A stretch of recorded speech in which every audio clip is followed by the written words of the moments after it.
Yeah, well, I was born with this disability, and I had two siblings who have since passed, who are also disabled, and it's a lot for a family to handle. So I spent time with special ed and living in a residential school and high school for the disabled, and then eventually was able to get out on my own. And had agency nursing for a number of years between high school and 18 and 22. And I've been just trying to have a life while having a disability and have it with everybody else.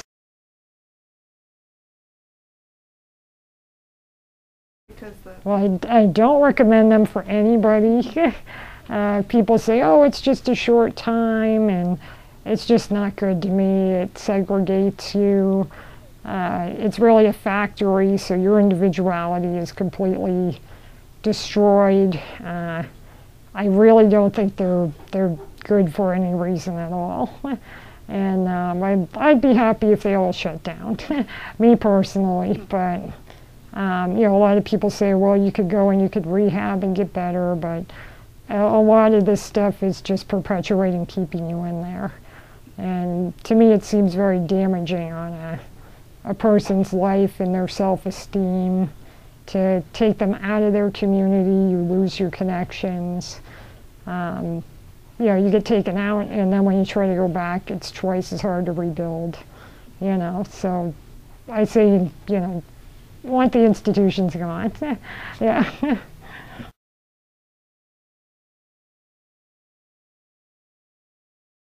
Everything. Everything that I can't do physically on my own. I think what some people don't understand is they're not your minded decisions. They're to facilitate what you want to do in life, not as a servant, but as a helper. I basically would not be able to be here at all. I think, without the PCAs, because I do physically need a lot of assistance. But it's not in the way that they decide what you do with your life. It's more to help you get to your goals. I was able to go to college. When I first started college, I had no PCA hours, and I quit after a semester because I couldn't do it. I couldn't get my coat off and on, I couldn't open doors, I couldn't get to the food I needed. You don't want to ask strangers every 10 seconds to help you, even though they may be willing and helpful. It's not very comfortable. So I was able to get to class on time because I had somebody who could drive, had my own vehicle, so I had someone who could help me. And, college was the first big thing.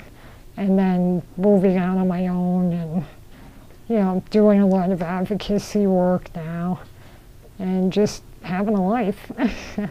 Whether it's, getting a pizza when you want or grocery shopping to going to night school, it's enabled everything.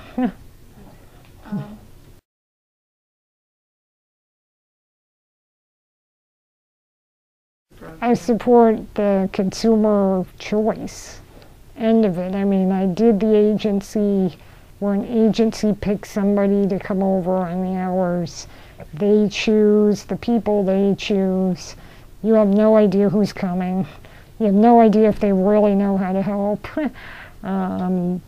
There's no privacy. The agency end, people think it's good in the beginning because, this agency will take care of me, but it's, you have to take care of yourself. People know best of what they need and what they feel comfortable with.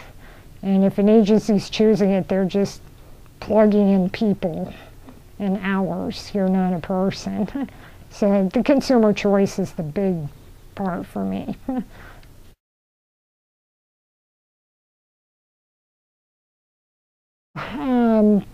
PCAs need health insurance. That's a big one. That's the main reason I lose PCAs, is they get jobs elsewhere where they can get health insurance. It's a real tough situation. That's one of the bigger areas I think that need improvement. As far as evaluating for the PCA hours, I wish there was less of a medical model and a model that was more realistic. For instance, PCA hours are defined by only the time the PCA is helping you. When you hire a cashier at a store, if a customer doesn't come in, you're still paid as a cashier, whether you handled 5 customers or 1 customer. And to me, that would really make a more realistic service for all involved. The PCA is not trying to cram every task into the smallest time Medicaid wants them to squeeze it into. Realistic or not, which people get injured. You know, I've been injured by PCAs rushing. They've been injured trying to rush. That would be a big help. And maybe some more networking between the union and the consumers for a PCA pool. And that would be maybe like a bulletin board at the union. So-and-so's hiring in this town, and I'd like to see more communication for finding jobs.